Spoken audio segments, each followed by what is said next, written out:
7, 6, 5, 4, 3, 2, 1, 0.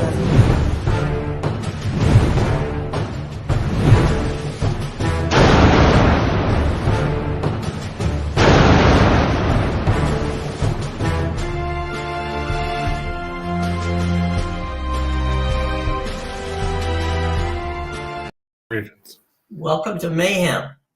Well, after last week's game in Pittsburgh, my co-host and partner in crime, Chris King, there was a little mayhem. Yeah, that's true. I mean, I don't understand what Tom Brady thought he was going to gain by yelling at his offensive line. The bottom line was that Tampa Bay underestimated the Pittsburgh Steelers, who apparently nobody forgot to tell them they were supposed to roll over and die. You know, look, Mike Tomlin has not had a losing season. We talked about that last week. As a professional football coach, head coach, anyone who thinks that the Steelers, as you say, are not going to be ready to play, it's crazy. And I think actually that was more. I'm going to put this on Brady.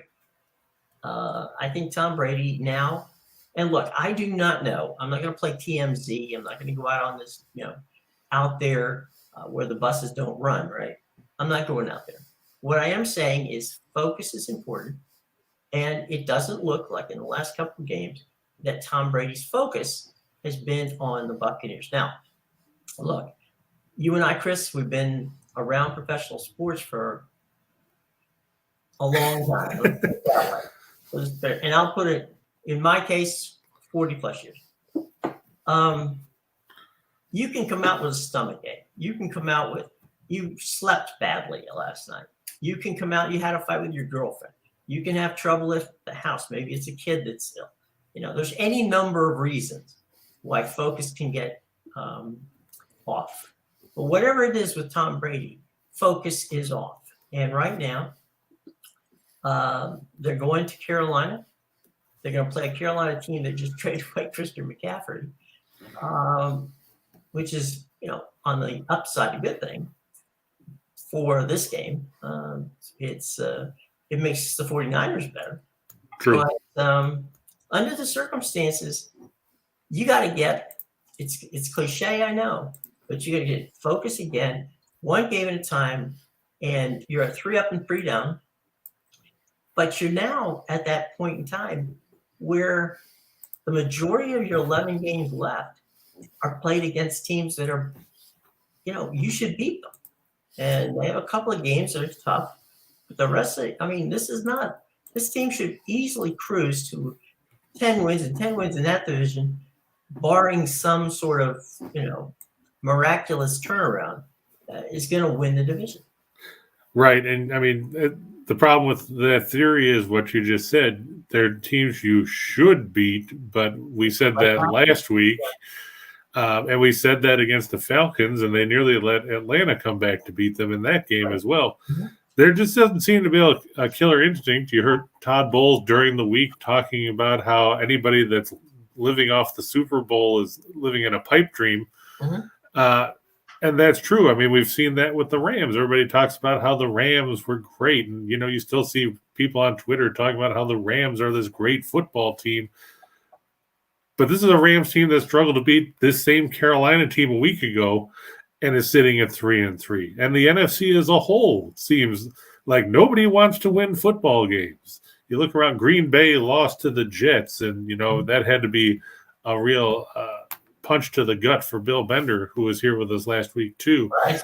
But you look at the rest of the conference and you're like, well, who are you supposed to be intimidated by in the NFC? Everybody wants to talk about the Eagles, but let's face it, the Eagles have played a bunch of scrubs when you get right down to their schedule. Who have they played that's been any good? Their best win probably was last week against Dallas. Mm-hmm. The Giants are 5-1, but they're getting by with smoke and mirrors because their best receiver, I think you would line up right now as their number 2 receiver in the depth chart. Yeah. The Bears are horrible. We talked about how bad the South is. The West isn't a whole lot better because everybody's 3-3 except the Cardinals. Right. Who are you intimidated by in the NFC right now? If you're anybody? I'm looking at the AFC and going, there's 4 teams that can win the Super Bowl. I'm looking at the NFC and going, one team that can win the Super Bowl. Yeah, you're looking at the NFC right now and you're like, well, one of these teams is going to go to the Super Bowl. They have to. They're contractually obligated. Exactly. But other than that, I mean, you look at these teams and they're frankly, Jim, they're not very good. No, you're absolutely right. Tell you what, earlier this week, Rich Eisen had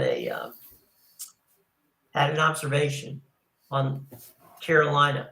What I'm going to do, courtesy of Rich and the fine folks at Roku, is play that clip and come back on the other side, and then you and I talk about it, okay? Sure. All right, cool. Here's from Rich's show on Roku. As for Carolina, they entered the week with just 14 picks over the next 2 drafts. 9 picks over the next 2 drafts. So, as for Carolina, they entered this week with 9 picks over the next 2 drafts, and that's it. Because they've been churning around. Sam Darnold here, right? Stephon Gilmore there. They've been churning it. They've been trying for Matt Rule. They fire Matt Rule. They bring in Steve Wilkes. They send away Robbie Anderson on the field on a Sunday and then to Arizona on a Monday of this week. And now McCaffrey's gone. Voila. Now 14 picks over the next 2 drafts, 7 in each year. They're now back to, if you will, normal. Got it. This is what they're doing. They currently are number 1 overall in next year's draft in Kansas City. They fire their coach. They're on an interim head coach, and they send their best player on offense away. Do not take the cheese on the supposition that they are not tanking. Yeah. This is what's called tanking in the NFL. That's what it's called. Now, I say this with full respect that when Carolina takes on Tom Brady this weekend, they will go out on the field to try and win the football game. They will. Yeah, of course. Because these are all grown-ass men who want to win games, who put their bodies on the line, that say every week when they leave their house, I'll come home, and you don't know if their season or career is going to be over based on what's happening at work. I have nothing but the ultimate of respect of ownership, general manager, coach, and players. They're going to try to win. They're going to try and beat Tom Brady as hard as they can. The problem is you can't win football games in the NFL if you're not sending your best players on the field. And if you're sending your best players elsewhere, you are not trying to win games. That's the difference between tanking in the NBA and the NFL. In the NBA, they'll just sit their best players right there and put them in a suit right in front of the entire paying customers. Right. Yeah. Okay? Load management. But Brian Burns is going to play this weekend. Right. Okay? Even though everyone wants him. Everyone wants him. Yeah. DJ Moore is going to play this weekend. Yeah. They're going to try and win this game against Tampa. It's a lot more difficult, with all due respect, again, to Deontay Foreman and Chuba Hubbard. It's a much more difficult to beat the Bucs without Christian McCaffrey. So the Panthers will go about their business to try to win games. But you don't do your best to win the games if you're sending your players away. You're just, trying to not win, as opposed to tanking completely in front of everybody. The Panthers right now, as I said, they are atop the draft order. Number 1. And they're 1-5. And it's difficult. But they're only 2 games behind the leaders of this division. And the Saints are 2-5. You've beaten the Saints already with a win this weekend. You're 2-5. Brady's 3-4. Atlanta's in Cincinnati. Atlanta could be 3-4. And you're 2-5. And you're not in last place. And suddenly, You know, what would happen there if the Saints are in last place and let's say Vegas and Detroit also win? The Saints could be atop the draft board, number 1 overall, and that would make Philadelphia number 1 because Philadelphia owns the Saints pick. The Eagles could potentially be. Okay, because I don't know about strength of schedule and how this sort of works out just 7 weeks into an NFL season as to who has a tiebreak over whom. But the Eagles could sit on their bye week as the lone remaining undefeated team in the NFL and emerge from the week, from their week off, number 1 on the draft order.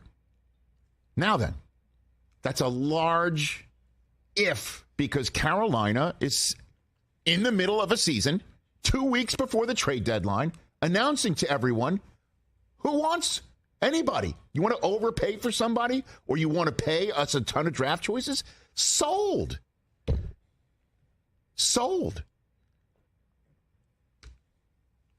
Rich, I know you're a fantastic actor. We've seen you on CSI Miami and all kinds of movies, Billions. That was one of your finest performances, okay? What was? Because just the idea that Carolina might beat Tampa. Rich, that game opened at 10.5 so what? The spread. It's now 13. Now that McCaffrey is gone. The Bucs got embarrassed last week. They are going to win this game by 40. Sunday. It's any given Sunday. Your finest performance. Thank you. I'm just pointing out, though, what is possible. Sure, of course. You're telling me what's most likely, since this is a Friday, what's more likely. Like that's 99% most correct. Likely. And you can't look your fan base in the face and say, we're trying to beat Tom Brady this weekend while we're sending Christian McCaffrey away. Obviously. Or doing our best to beat Tom Brady this weekend. And the players in that locker room have got to be looking around saying, who's next? What's going on? Poor Steve Wilkes. You know, he gets one and done in Arizona. Now he's left with this. You try and win games here, Steve. You sell to the locker room. Let's go beat Tom Brady without Christian McCaffrey, as McCaffrey is now hanging out in his penthouse in San Francisco, right? For a team that everybody thinks can win the Super Bowl. He's sitting there hanging out with the Shanahans and the McCaffreys all together, raising a glass like it's St. Patrick's Day. And they're sitting there 1-5, wondering who's next? Where's it going? So the Panthers will definitely say it's not a fire sale. We're not doing that. But they just sent away Christian McCaffrey prior to taking on a Bucs team that if they win, they're only 1 game behind. So they're looking at C.J. Stroud. They're going to see what Ohio State looks like against Iowa this weekend and do their best to beat Brady, the Michigan man, the next day. So anyway, special thanks to Richie, a longtime buddy. Be sure to check out his show Monday through Friday at noon Eastern time and 9 Pacific on the Roku channel for free. And I thought Rich brought some pretty good points to the fore there. Yeah, I mean, you could have made a drinking game out of how many times you said "as for Carolina" at the beginning of it. Right. But, I mean, let's face it, you got to be drunk to watch the Panthers play football because they're not a very good football team right now. I mean, when they talked about McCaffrey originally, he wasn't going to be moved unless there was multiple first-round picks involved, and then you turn around and trade him for a second, a third, a fourth, and then a fifth 2 years from now. Right. I get that they're trying to rebuild the cabinet of picks, but that's their own fault that they made some horrible deals in the last couple of years. Now we've heard they've turned down 2 first-round picks for Burns. I know there's a lot of guys that need a defensive end that can actually rush the quarterback. Mm-hmm. DJ Moore, still a good receiver. It wouldn't surprise me if they trade him. You have to wonder if you're either one of those guys right now looking around in the locker room going, these are the guys that are left. And, wondering if they're going on the 700 club and trying to get Pat Robertson or somebody to put in a good word so they can get dealt too. This Carolina team is a train wreck. I hear about it all the time here because, living in the Carolinas, for better or worse, and, most of the time it's worse, they embrace the Panthers as the local team. It's almost as bad as when they talk about Clemson, but that's a different story. But let's face it, he's right. Steve Wilkes is in a no-win situation. He got canned in Arizona after 1 year. Now he's here, and his starting quarterback is going to be P.J. Walker, whose claim to fame was he probably would have been the MVP in the XFL 2 years ago had COVID not hit. That's not really something you want to hang your hat on as your starting quarterback in the National Football League. And when he was talking about tanking and everything else, the only other quote that I could have thought of that could have gone in there would have been your buddy Jerry Glanville with "This is the NFL." That stands for not for long if you keep making plays like that in this league. And that's basically what it boils down to is this team is terrible. They can't move the ball with any kind of success. We talked about a couple of weeks ago how they were 1-27 or something like that when they give up more than 17 points under Matt Rule. And that's why he got fired. They're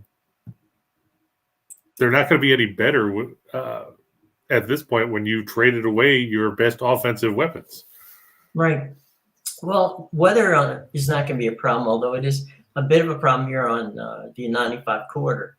It's going to be 74 and sunny. So let's talk a little bit now about the Buccaneers. We talked about Carolina and McCaffrey. But now I think what we're seeing or what is emerging is that Brady is using Leonard Fournette in the way he used to use Gronk. True. It's, I know a lot of people say, why don't you run? Well, he's doing 4-yard handoffs. You got a front line that is not good. He doesn't have the time to throw downfield much. So I think what he's trying to do is use, and to the credit, the kid, Otten, the tight end from Washington, has come in and done a pretty admirable job, both as a blocking tight end and showing that he can step in there and catch. And of course, he'll be in there again today because Cameron Brate is inactive once again. And speaking on today's game, what's that? Who's inactive for today's game besides Cameron? Besides Brate, Sean Murphy-Bunting and Carlton Davis are both out. Davis was marked inactive with a hip injury. Of course, Julio Jones, who I'm going to get to in a second. Yeah. Logan Ryan won't play, and Akeem Hicks, along with, of course, Kyle Trask, who's probably not going to see the field at all this season, right. And offensive lineman Fred Johnson. Okay. On the plus side for Tampa Bay, J.C. Horn, the good corner for the Panthers, is inactive, so that should open up at least some things. Also inactive for the Panthers, of course, Baker Mayfield, linebacker Chandler Wooten, defensive end Henry Anderson, and defensive tackle Matt Ioannidis. But let me ask you about Julio Jones. Jim, everybody was excited for some reason when Tampa Bay signed him, thinking he was going to plug right in there alongside Godwin and Evans as their number 3 receiver. And he's played, 6 quarters maybe this year? I mean, can we officially say that Julio Jones is done at this point? I think so. I think what you get is you got a low risk, high reward situation. It wasn't much on the cap. It wasn't like they signed him to a major deal. So, if he didn't make it, they didn't lose much. If he did make it, much like Odell Beckham, when Odell Beckham went to the Rams, nobody really knew what the hell they were getting. And they turned out to get a fantastic, player. I would have likened it to that, where you've got, Julio Jones, whose credentials as a wide receiver are fantastic, but, his injuries were a problem. And so they tried, and it didn't work. So sometimes it works, sometimes it doesn't. But they didn't give away the farm to get him. And I think that's where that situation is. I think, using that same Odell Beckham analogy, I think that might be what Shanahan and the 49ers got when they got McCaffrey. That's true. I mean, basically Carolina's eating most of the rest of his money this year, so it's basically right. I think it's less than $2 million is what he's or what San Francisco's on the hook for the rest of this season. Right. And then we'll see what they do next season going forward, because I mean McCaffrey still has a fair length of term on that deal that he signed. But what does this mean for Jeff Wilson? What does this mean for Elijah Mitchell? Mitchell got hurt in week 1 and been on IR. Wilson has stepped in and played well, and now you're just turned around and said, well, thanks for your contributions. You can sit on the bench now. I mean, that's going to hurt some chemistry, I think, with that team, because of the fact that, the 49ers aren't known for going out and making impact trades during the course of a year, especially when you've still got Garoppolo under center. And one has to wonder, how will that affect the 49ers going forward? They still don't have an offensive line. They've got a bunch of guys that are hurt. Everybody thinks it's going to make them a force in the NFC. But if you can't block, and Tom Brady can speak to this quite well himself this season, if you can't block, you don't move the ball very well, and you don't score a lot of points. True. But if you want to win and get a ring and get into the playoffs and go further down the road, I think a Christian McCaffrey, adding him to your clubhouse, like you're talking about the locker room, adding him to your locker room, I think they'll be fine. I think that chemistry-wise, McCaffrey is not going to come in and say, hey, look, I'm here to be the savior of the team. That's one of the good things, is because they've got so many good players around him that he doesn't have to be the savior of the team. So maybe that'll soften the blow. That is possible. I mean, you just look around and you're looking at the injuries, and McGlinchey's hurt, and Brown is hurt, and this guy Trent Williams is hurt. The defense is banged up, and you wonder. I get the fact that they're not in a great division because, like we said, the Rams have been mediocre. They can't block either. The Seahawks, everybody's all excited about Geno Smith. What is this? 2014, right? And the Cardinals are. Well, let's just face it, the Cardinals are bad. Yeah. I mean, I know they beat the Saints the other day. They were helped by, back-to-back pick sixes in the final 3 minutes of the first half. But still, we're not talking about an Arizona team that's anything like the team we've seen the last couple of years that made the playoffs. It started 7-0 last season. So I get that the McCaffrey move was good, but now you'd have to look at, and now the 49ers are in a similar situation to what Carolina was in. They don't have their first-round pick next year. They traded it to Miami to get Trey Lance. They don't have their second-round pick. They don't have a third-round pick. They don't have a fourth-round pick. So they've got a bunch of picks that are late in the rounds or late in the draft. And, you have to have a very good scouting department and have a little bit of luck to pluck out diamonds in the rough in those situations. So you have to wonder, is this going to impede San Francisco going forward? That's what John Lynch gets paid for. No, that's true. Meanwhile, back at the Buccaneers ranch, okay, you lose to Steelers last week, and you don't look good doing it. No touchdowns in the first 55 minutes of that game. Right. What do we have to see?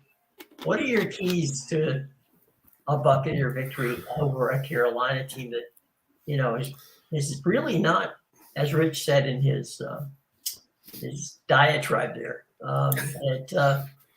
that basically is, a fire sale, although in many regards, it's kind of like the replacements, right? They're looking at it and going, hey, you know what? We may not be here next year.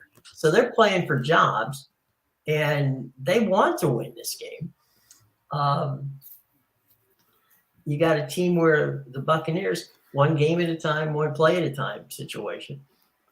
Where are the keys to this game? Well, like you said, as Gene Hackman said in the replacements, there is no tomorrow for you. Right. So that makes you all very, very dangerous. Unfortunately, the Washington Sentinels playing quarterback for the Carolina Panthers. Yeah, the Washington Sentinels, at least they had some characters. This Carolina team, they don't. They'd probably be better off with Shane Falco at quarterback over PJ Walker. Right. For Tampa Bay to win this game, I mean, obviously they're going to have to be better in the red zone. I mean, you settled for 3 field goals when you moved inside the 10-yard line last week. That's not going to get it done because if you let a team like Carolina hang around, they're going to gain confidence, kind of like what Pittsburgh did last week. Mm-hmm. You need to put them out of their misery early. You need to go down the field and put the ball in the end zone. Mm-hmm. And I feel bad for Kenny Albert for one thing because he's got to call this game. I mean, I know he's a consummate professional, but still, there's got to be a better game that you could put him on. Put Kevin Kugler and Mark Sanchez on this game, so I'm ensured that I don't have to listen to it. They've got to get some pressure on Walker. Walker has the ability to move a little bit. He can run. We've seen that outside of Moore, there's not a lot of receiving threats for the Panthers. Unless you want to count Tommy Tremble, the tight end, but let's face it, he's not Greg Olsen. Nobody's going to think of him as Gronk by any stretch of the imagination. Mm-hmm. Nobody's impressed with Chuba Hubbard. I don't think anybody's impressed with Donta Foreman. I think you're going to see a lot of Raheem Blackshear, who came out of Virginia Tech. He was with the Bills during preseason. He was on the practice squad, and then Carolina picked him up. He's got some speed. He's got some shiftiness. He's got the ability to make guys miss. Basically, if you're Tampa Bay on defense, you've got to keep Carolina behind the sticks. You want them to have those 3rd and longs where you can pin your ears back and get after Walker, rattle him. I think you got to get a big game out of Evans and Godwin here because, like you said, that line isn't blocking. They can't run the ball to save their lives. Like you said, Fournette he had, 11 catches in the game against Atlanta? 11 catches, I think, 10 carries. Yeah, and then last week, let me see what he did against Pittsburgh. That's interesting. I'm looking at Tampa Bay stats, and it's showing me Cleveland players. That just shows you how well ESPN site runs sometimes. Yeah. Like we were saying, Fournette, and, you can chalk some of it up to the offensive line. Some of it, I think you can chalk up to the fact that Fournette felt disrespected for whatever reason. But, I mean, his long run of the year is 17 yards. Right. And just taking a look here, last game, he ran the ball 21 times for 63 yards, so an even 3 yards a carry. He caught 6 passes for 38 yards and a score. His last 3 games, he's caught 23 passes. That's a lot for him because, I mean, you look and that's not the kind of numbers you expect to see out of Leonard Fournette. That's Christian McCaffrey's numbers. Yeah, I mean, he caught 76 balls in 2019 with the Jaguars, and he caught 69 last year. He's already caught 32 in 6 games. Mm-hmm. Mm-hmm. That game last week, the Buccaneers defense, I mean, it was a team loss. We criticized the offense, but it was a team loss because they had 2 situations where the Steelers were 3rd and 11 and they converted, and 3rd and 18 and they converted. Those are the kind of things they kept those drives alive. And, it kept the ball away from, the offense. So, team wins, team losses. That was a team loss last week. And today, like you said, they got to keep Carolina behind the sticks. On the offensive side, they have to basically dumb this offense down.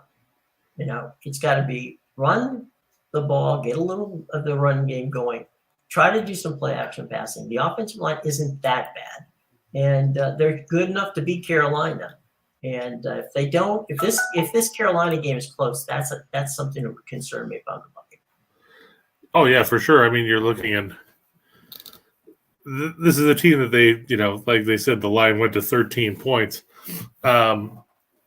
Theoretically, you'd sit here and say Tampa Bay should win 37-10, but as we said last week, we thought that they would walk all over a Pittsburgh team that had no secondary to speak of. And like I said, Brady was 27 of 40, and his numbers were pedestrian. Mm-hmm. A lot of those just playing misses.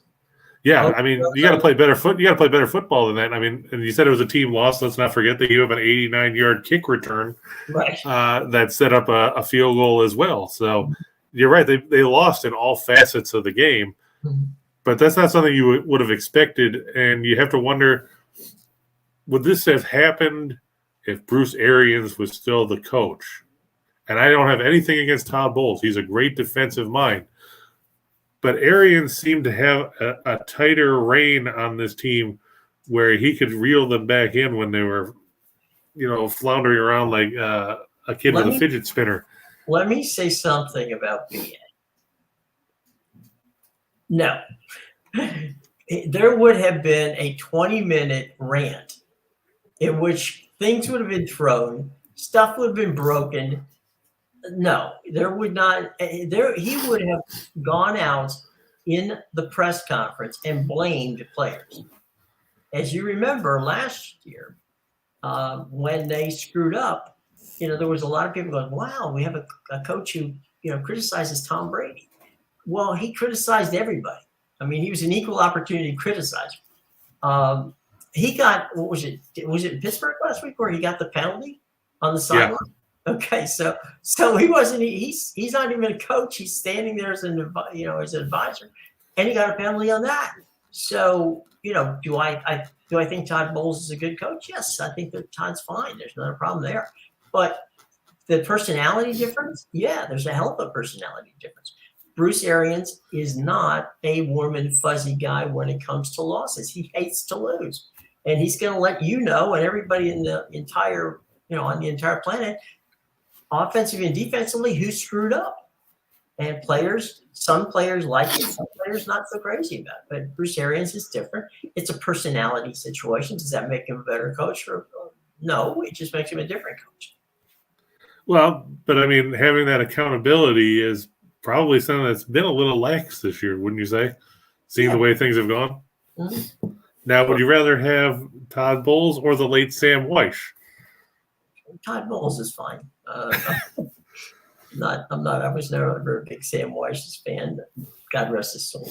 But no, BA is a fiery guy. He's been that way. He was that way when he was offensive coordinator in Pittsburgh. He was that way, in his coaching situations in Arizona and in Tampa Bay. So they're just different personalities, I think. But this silliness that people want to get rid of Byron Leftwich because they said, well, Byron's calling such bad games. Well, that offense is put together by Tom Brady and Byron Leftwich. Okay, so you want to fire Byron Leftwich, fire Brady with him because that's just insane. Well, let me ask you this, because you have your finger on the pulse of the Buccaneers. Is this the end for Tom Brady? Unlike what we saw last year where he retired for 6 weeks. I'm going to say yes. And I'm tired of all the speculation if he's going to go somewhere else and play. He's going to go to San Francisco. He's going to go. No. He should not have come back this year, in my own personal opinion.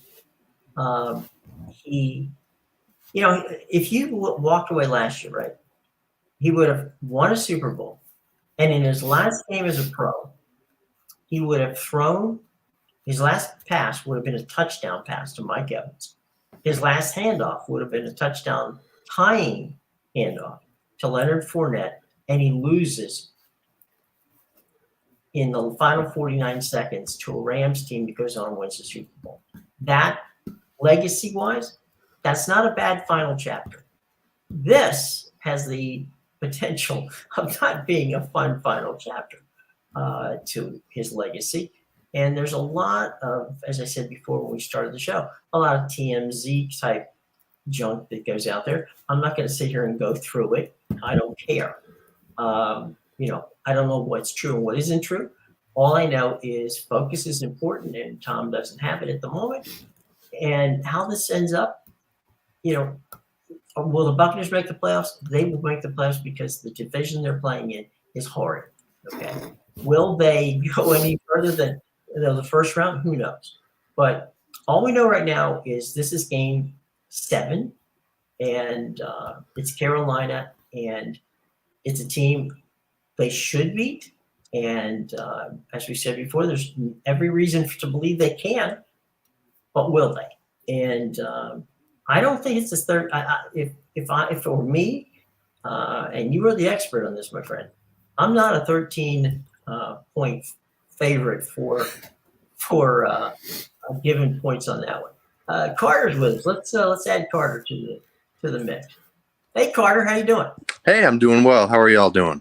Doing fine. We're just sitting here waxing poetically about the Buccaneers and how there's a lot of lack of focus here on both sides of the ball as we get ready to play a Carolina team that they should win, but then they should have beat Pittsburgh last week too.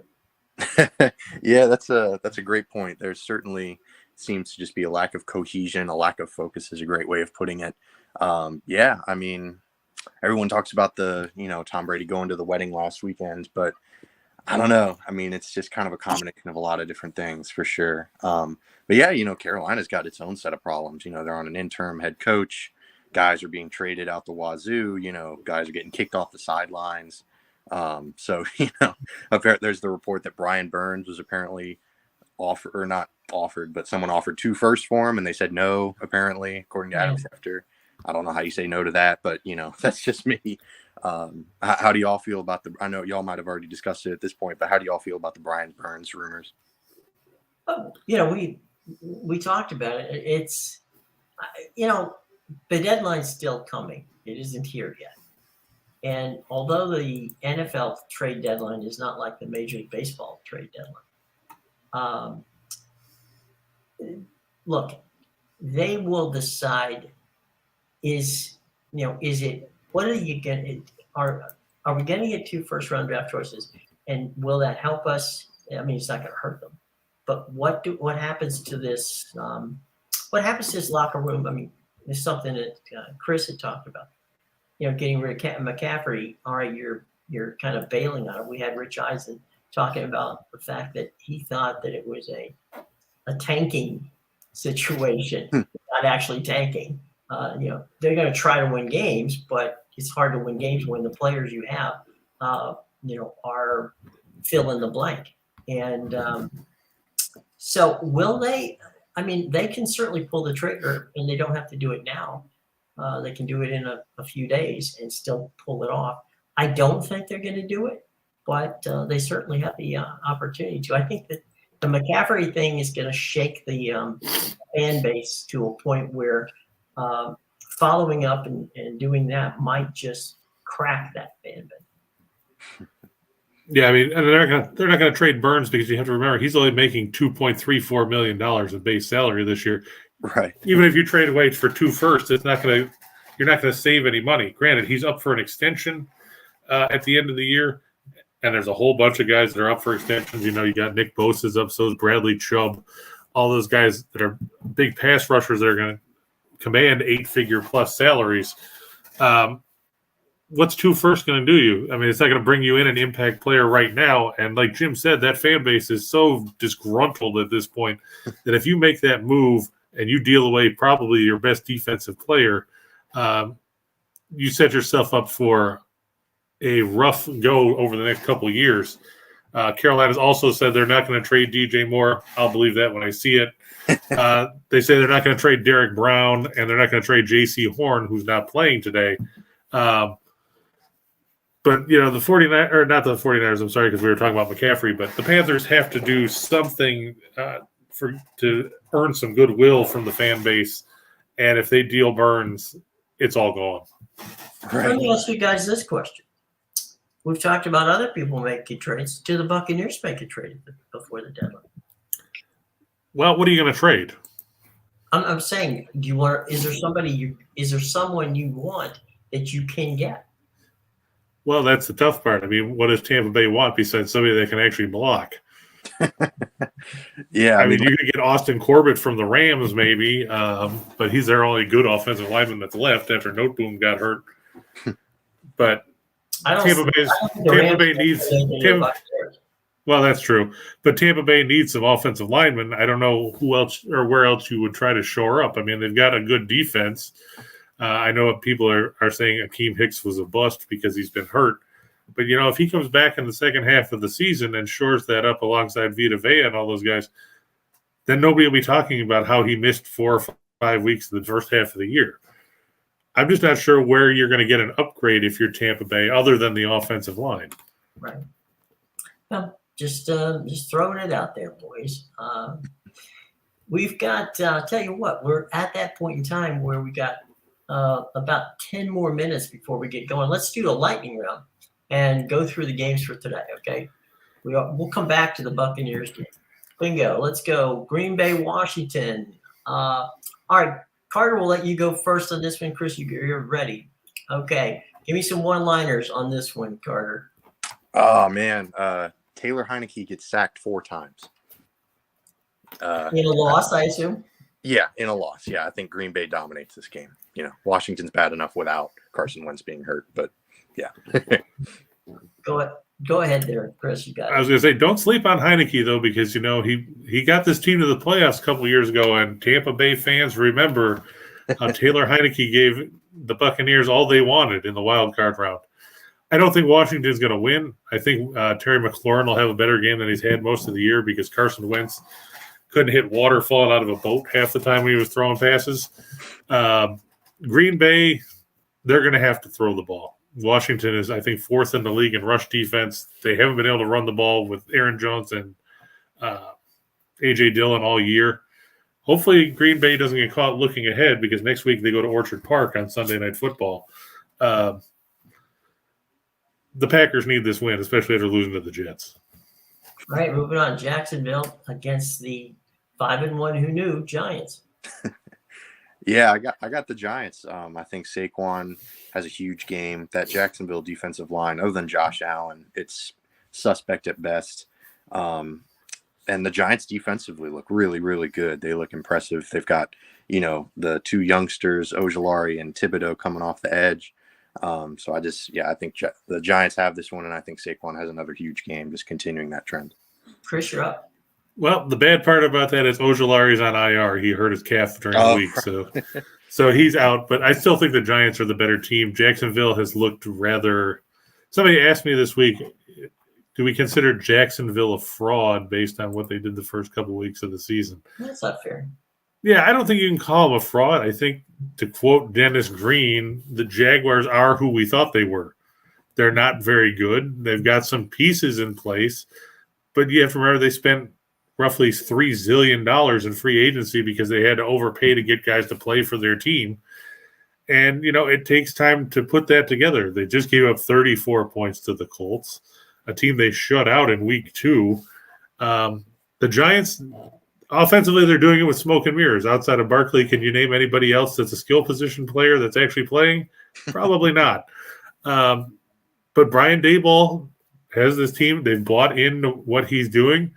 And, they're finding ways to win close games. They haven't had a game that's been decided by more than 8 points all season. They're getting points here. I think they can beat Jacksonville outright. Okay. As we keep the flash going. All right, some one-liners on Atlanta, Cincinnati. Yeah. This is a weird game because Cincinnati's had some up and down moments. They lost to the Steelers, but they're still competitive in the football season. So I don't know, Joe. You got Joe Burrow. You can never count him out. I got Cincinnati in this one pretty easily, but you never know. Cincinnati seems to be, just really up and down. But that defense, man, is ferocious. I think Chad Johnson tweeted the other day, I don't think they've given up maybe 1 touchdown in the second half. So I got Cincinnati in this one. Yeah, Chris. Yeah, the funny thing is Atlanta's 6-0 against the spread this year, which is weird because you're looking for some reason they find ways to backdoor into games. I don't see it happening today. The Falcons, they've been so reliant on the run game. It's like they're afraid to let Mariota throw the ball. Kyle Pitts has basically become a glorified left tackle at this point. And as good as A.J. Terrell and Casey Hayward have been, there's too many weapons for Cincinnati offensively because you can throw to Boyd, you can throw to Chase, you can throw to Higgins, you can throw to Mixon out of the backfield, you can throw to Hayden Hurst down the seam at tight end. It's going to be a tough one for the Falcons. I'm going to go with Cincinnati. Evidently, CBS doesn't want to travel Romo this week, so they're in Dallas for the Dallas-Denver game. Go ahead, Chris, what you got? First, why is this game on CBS? You can't tell me that that's the game of the week for anything. Amon-Ra St. Brown's going to play for Detroit. DeAndre Swift is out again, so you'll see a lot of Jamal Williams. Big question, what's Dak Prescott going to do? He hasn't played since week 1 when he got hurt against Tampa Bay. So all of a sudden, Cooper Rush struggled last week, and it's like, well, Cooper Rush sucks. Let's get rid of him. Bring Dak Prescott back. Here's the thing with the Lions. They can score points throughout the game against New England, but they can't stop anybody. And I don't think they're going to stop Dallas in Dallas. I'm going to take the Cowboys to win this one by double figures. Carter, I'm sorry. No, you're good. Yeah, we were talking Cooper Kupp. Here we go. Right. Yeah, Cooper Kupp, Cooper Rush. Yeah, I got Dallas as well. Like you mentioned, Detroit, outstanding offensively, but good Lord, that defense is just, leaks more than my Cadillac spills. I mean, it's tough. It's tough. Not to quote Ludacris there, but yeah, Dallas has got this one. I've got double figures too. They've got too many weapons. I think Dak's going to have a very eased back into action kind of game, especially against the line. Anytime you can quote Ludacris, it's a good day. Cleveland at Baltimore, Harlan and Green. The run game has been given Baltimore fits. So let's. What do you think, Chris? I think the run game gives Cleveland fits too, because when you let the Chargers run for 274 yards against you, the week after you let Atlanta run for 200 yards, you've got problems.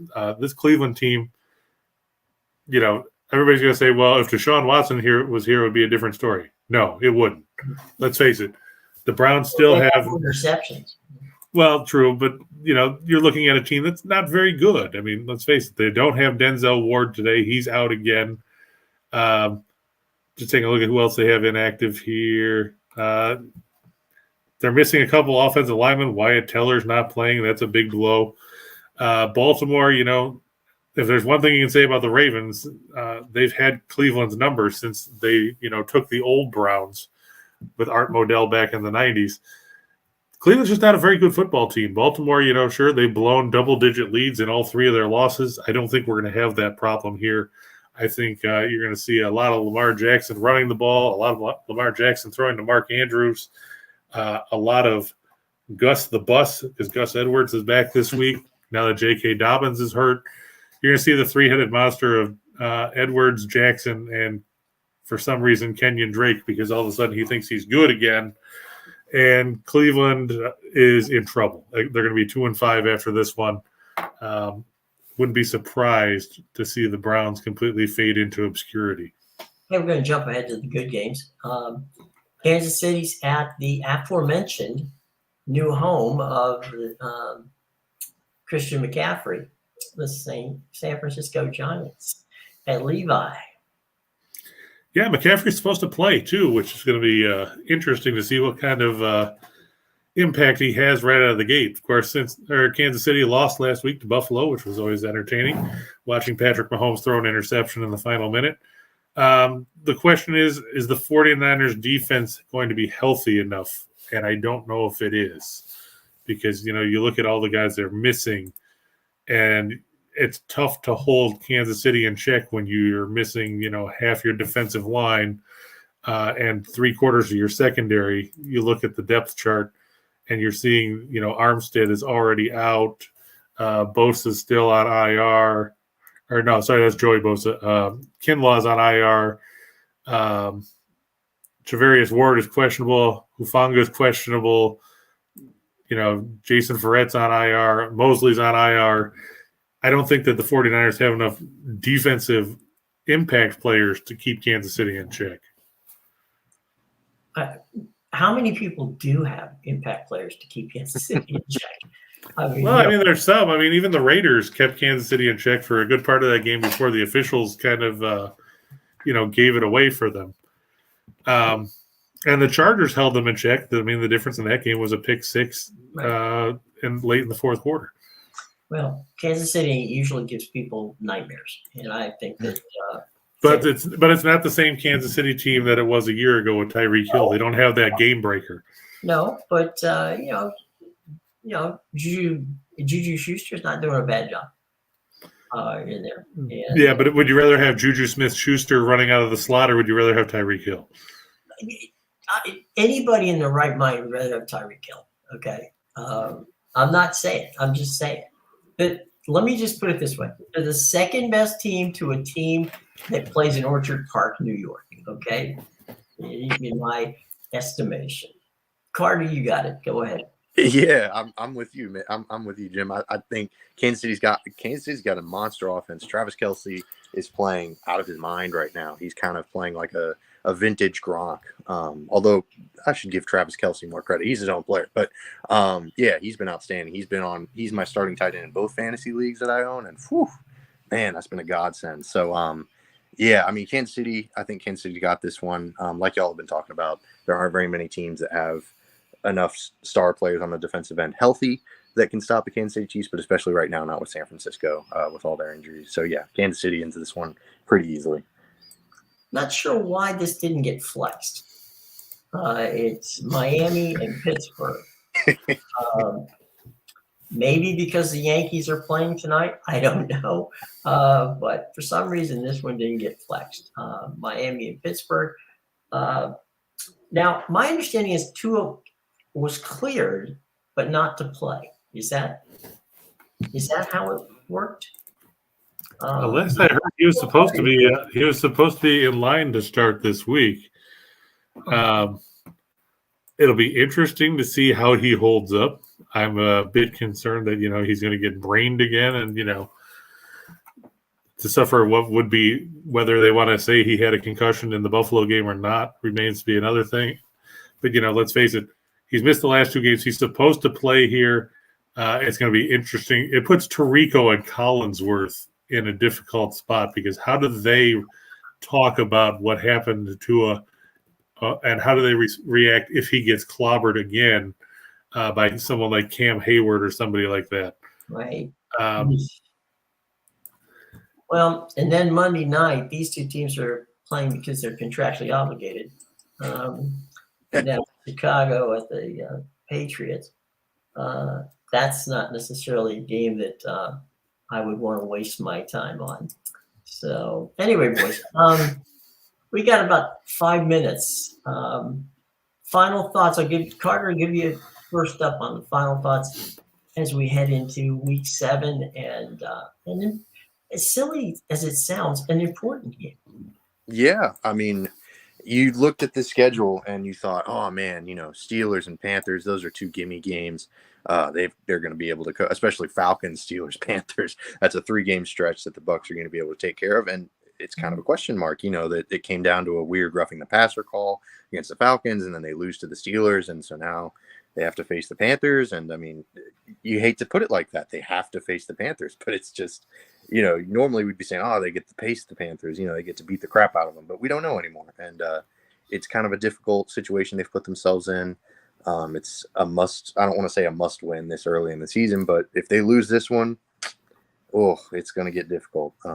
Yeah, that's all I really got. I think the Bucs win, but yeah, I don't know. As Chief Jackson say, "Ooh, doggy!" Right. Okay, Mr. King.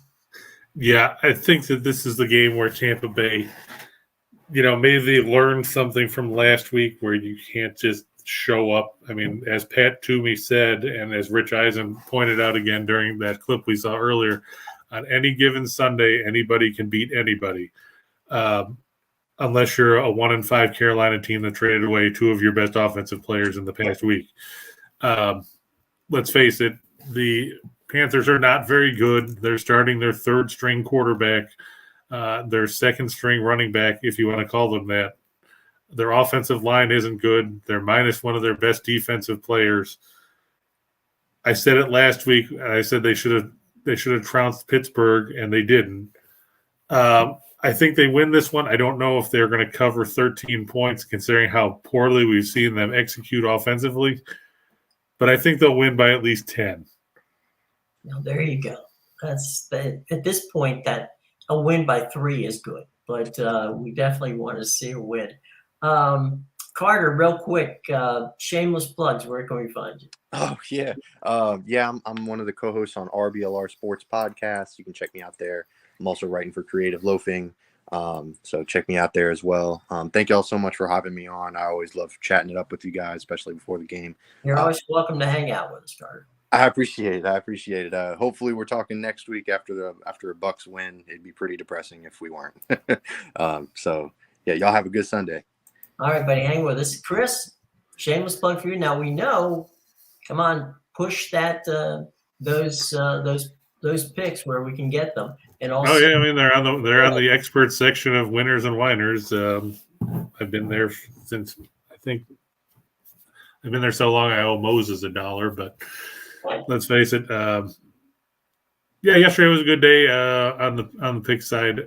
We let's see, we were 3-1 in college football. Won the CFL game that I picked. We were 2-1 in basketball and 2-0 in hockey. So it was a good night all around. The parlay side hit 3 out of 7, so it was still like plus almost $1,000. So it was a good night all around on that front. But you can find them on the expert section of winners and whiners. Just look for Chris King or just parlays, and they're both right there. There you go. All right, boys. Thanks very much. Have a good day, and let's hope that next time we speak that it will be talking about a Buccaneer victory. Until next time, I'm Jim Williams for Chris King and Carter Brantley saying, so long, everybody. Enjoy the game, and we'll see you. Don't forget to check out all the game stories on Sports Talk Florida and all of the fun stuff that they have at Bucs Report. Okay, guys? Until then, I'm Jim Williams for Chris King and Carter Brantley saying, have a great day.